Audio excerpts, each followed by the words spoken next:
Il y a quelques semaines, sur le plateau de Mark & Strat, je recevais Olivier Vigneault, le président de BETC Full Six et également président de la délégation Customer Marketing de l'AACC. C'est dans ce cadre qu'il avait réalisé avec Opinionway une étude les Français et l'IA, évidemment avec un prisme conso. L'un des premiers enseignements, c'est que 64% des Français ne font pas confiance à l'intelligence artificielle pour améliorer leur expérience client. Comment ça s'explique ? Je lui ai posé la question. Alors, moi aussi, j'étais très étonné, on l'a tous été à la délégation, parce qu'on imaginait qu'avec tout le bruit qu'il y a autour de l'IA, d'autant plus qu'on parlait aux Français de leur expérience avec les marques, donc quelque chose de pas si engageant que ça, apparemment, ils seraient beaucoup plus enclins à dire oui, pourquoi pas, ça va nous aider à améliorer l'expérience, et pas du tout, enfin pas du tout, 2 sur 3 en fait, on ne semble pas prêts. Je pense qu'il y a beaucoup de bruit médiatique autour des dangers de l'IA. Vont-ils détruire l'humanité ? Il y a quand même des articles de ce niveau-là, hein. Il y a beaucoup de bruit autour de ça, et de la peur que ça peut représenter pour les emplois, notamment, parce que c'est une des premières raisons pour lesquelles les gens peuvent avoir peur de l'IA aujourd'hui. Dans notre étude, on le voit assez bien. Donc je pense qu'il y a finalement, en fait, on nous a beaucoup parlé de la courbe d'adoption très rapide de ChatGPT, qui était le plus, l'outil qui, dans l'histoire de la technologie, a eu la courbe d'adoption la plus extraordinaire. Mais néanmoins, dans la réalité de l'usage aujourd'hui, les Français se posent des questions, se disent que c'est une technologie qui est tellement méconnue qu'elle leur fait un peu peur, je crois. Mais en fait, c'est ça qui est intéressant, c'est que la question ne portait pas du tout ni sur les emplois, ni sur les autres sujets que vous venez de mentionner, c'était vraiment sur l'expérience client. Et ça, finalement, ils ne voient pas très bien l'utilité à ce stade ? C'est pas qu'ils ne voient pas l'utilité, parce qu'ils nous disent que ça peut faire gagner du temps, ils nous disent qu'effectivement c'est très efficace, mais déjà ils ont une méconnaissance, c'est-à-dire que plus de 60% d'entre eux nous disent qu'ils n'ont pas été confrontés à une IA dans leur expérience, qu'elle soit professionnelle ou personnelle. Alors qu'en fait, on a tous un smartphone entre les mains, donc ne serait-ce que la prédiction de texte, par exemple, c'est de l'IA, le mot suivant qu'on nous suggère. Mais en fait, c'est pas si net les frontières. Je pense qu'il y a une confusion aussi entre Gen AI, donc la génération d'images et de textes, un peu impressionnante que peut faire Midjourney ou ChatGPT, et puis des usages d'algorithmes qui sont déjà très habituels, mais dont on ignore finalement la part d'IA intrinsèque. Et donc c'est parce qu'ils connaissent pas. En fait, ils savent pas vraiment quels en sont les contours, je pense. Est-ce qu'il y a des niveaux d'acceptabilité différents selon des secteurs d'activité, par exemple ? Est-ce que en fonction de... Absolument. Ouais. Alors ça, on a voulu creuser ça parce qu'on s'est dit, puisqu'on se parle d'expérience client, à quels endroits on va pouvoir y aller, tout simplement. Qu'est-ce qu'on peut faire ? Et assez naturellement, en fait, ils sont plus prêts à avoir l'aide d'une IA dans leur parcours d'achat, quand il s'agit de mode, quand il s'agit d'électroménager, par exemple, quand il s'agit de culture, de musique, etc. Et beaucoup moins quand on va leur parler de santé, de finance, d'immobilier. Donc des choses plus engageantes ou qui leur font un petit peu plus peur. Donc c'est assez logique, hein. Ils sont prêts à y aller sur des sujets, disons, plus légers, où il y a moins de risques. Il y a une différence de génération aussi ou pas ? Oui, absolument. Ouais, il y a une différence de génération assez claire.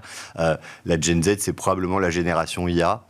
C'est-à-dire que eux, par exemple, en fait, il y a eu seulement 8% des Français qui déclarent avoir compris ce dont il s'agit. Donc ils sont assez honnêtes, en fait, hein, parce que finalement, quand on leur demande est-ce que vous avez tout à fait compris, il n'y a que 8% qui disent ça, donc ils mentent pas. Chez les moins de 34 ans, c'est pas non plus les tout jeunes, mais chez les moins de 34, ça passe à 15%, donc c'est quand même significativement plus. Et eux, de manière plus globale, à 2/3, ils sont prêts à ce que l'IA les aide dans leur expérience. Donc on voit que c'est comme le digital, en fait. C'est de cet ordre-là. C'est une nouvelle génération qui a des nouveaux usages et qui va considérer que c'est un outil naturel. Et c'est pas le cas des plus vieux. Pour revenir à ces 64% qui font pas confiance à l'intelligence artificielle.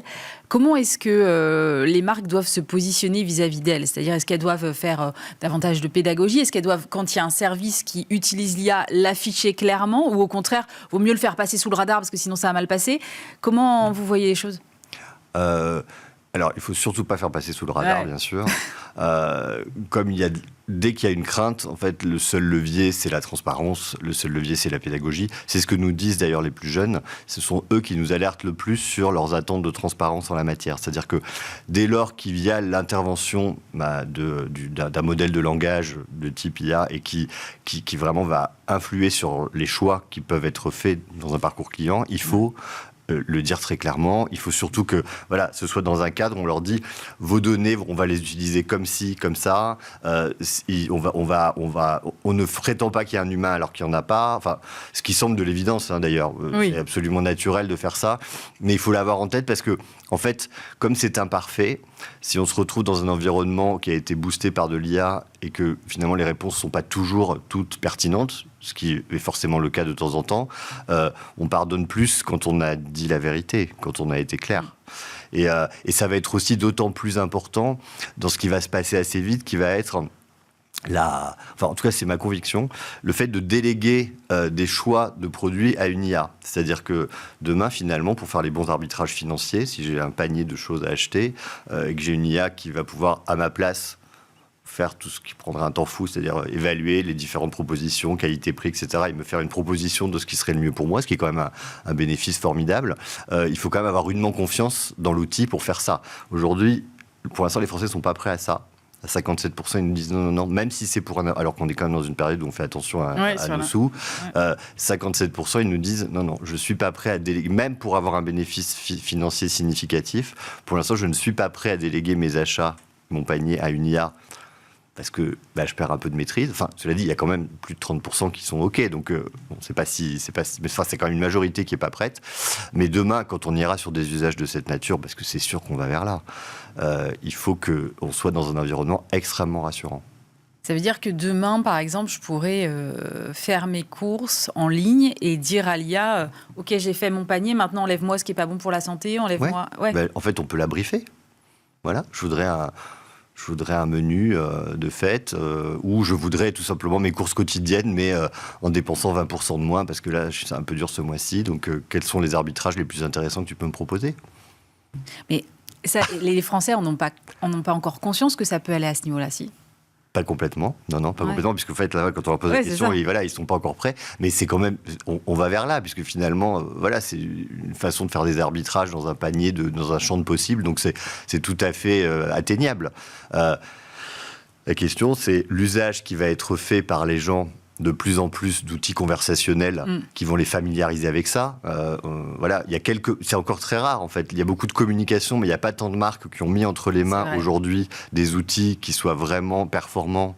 Donc c'est ChatGPT en fait la référence. Et je crois qu'aujourd'hui il n'y a que 30% des Français qui l'ont essayé. C'est beaucoup, mais bon. C'est déjà pas mal. Ça fait quand même 70% qui n'ont pas tenté. Donc dès lors que, comme c'est quand même assez exceptionnel quand on les utilise, ils vont commencer à réaliser en fait que effectivement c'est une aide précieuse. Je pense qu'il faut qu'il y ait quelques marques très rassurantes, très référentes qui vont faire ce travail d'éducation et qui vont montrer que oui, finalement c'est jamais qu'un outil très performant qui va m'accompagner et dont je n'ai pas à avoir peur. Vous parliez tout à l'heure de la Gen Z qui, en quelque sorte, demande des garanties, notamment sur les données. Est-ce qu'il y a d'autres exigences ? Est-ce que, par exemple, ça va jusqu'à demander une technologie française derrière ou on ne va pas jusque-là encore pour l'instant ? Alors, on n'avait pas abordé C'était une bonne question, on aurait dû la poser. Est-ce que vous seriez rassuré par une technologie française ou européenne ? En fait, je pense que les gens sont tellement habitués à ce que ces outils technologiques qui nous entourent et qui s'appellent les GAFAM ne soient pas ni français ni européens, que je pense que, en fait, ce qui compte surtout, c'est l'usage. Ce qui compte, c'est le service rendu. Ce qui compte, c'est l'efficacité. Et donc, c'est toujours pareil. C'est-à-dire qu'on voit bien que toutes les initiatives qui ont pu exister d'alternatives qui ne soient pas américaines, en fait, elles ont du mal à s'implanter parce que là, il y a une telle perte de praticité, d'évidence de l'usage, que les gens, quand il faut arbitrer entre la qualité de l'usage et puis une idéologie, en tout cas des convictions personnelles sur une défense de notre technologie européenne ou française, ils choisissent l'usage. Ouais. Du côté des marques, est-ce qu'il faut y aller maintenant ? Ou est-ce que, compte tenu du fait qu'il y a quand même 64% des Français qui ne font pas confiance à l'IA, faut quelque part pas être en avance sur son marché ? Moi, je pense qu'il faut y aller, mais il faut y aller déjà en étant dans une proposition qui n'est pas évidemment le seul chemin possible dans le parcours client, donc c'est toujours une alternative, évidemment ça ne doit pas remplacer, voilà. On ne peut pas tout d'un coup se dire tiens mon site d'e-commerce en fait ce n'est plus qu'une interface conversationnelle et puis je vous perds dans les usages que vous avez aujourd'hui, ça serait ridicule, mais en revanche je pense qu'il faut y aller parce qu'en fait il faut tester et il faut voir aussi comment les différents publics des différentes marques expriment leurs attentes, montrent aussi les limites de l'outil, parce qu'en fait il y a quand même aussi, je parlais des emplois, mais il y a aussi une autre limite importante qui est la perte de la chaleur des relations humaines, ce qui est aussi très évident, mais ça ressort très nettement aussi dans l'étude, sans surprise. Et donc ça veut dire que, en fait, il faut probablement trouver, comme toujours, un usage de ces outils qui soit au service de quelque chose à la fin qui soit plus humain, donc qui donne du pouvoir aux vendeurs, qui donnent du pouvoir aux marques à travers les gens, les vivants, les humains qui l'incarnent, de donner une meilleure expérience, mais en aucun cas se substituer à eux. Et il y a des endroits où ça va être de la substitution, parce que c'est tellement pratique et efficace, mais il faut quand même qu'on trouve une place à l'humain là-dedans, parce qu'en fait, ça, c'est une des grandes peurs. Donc ça veut dire qu'il faut le faire, oui, mais en trouvant finalement, en testant, je pense, la manière d'utiliser l'IA pour qu'elle se mette le plus possible au service de l'humain. C'est ça probablement la voie maîtresse. Olivier Vignaux, le président de la délégation Customer Marketing de l'AACC, également président de BETC Full Six, qui était avec nous il y a quelques semaines.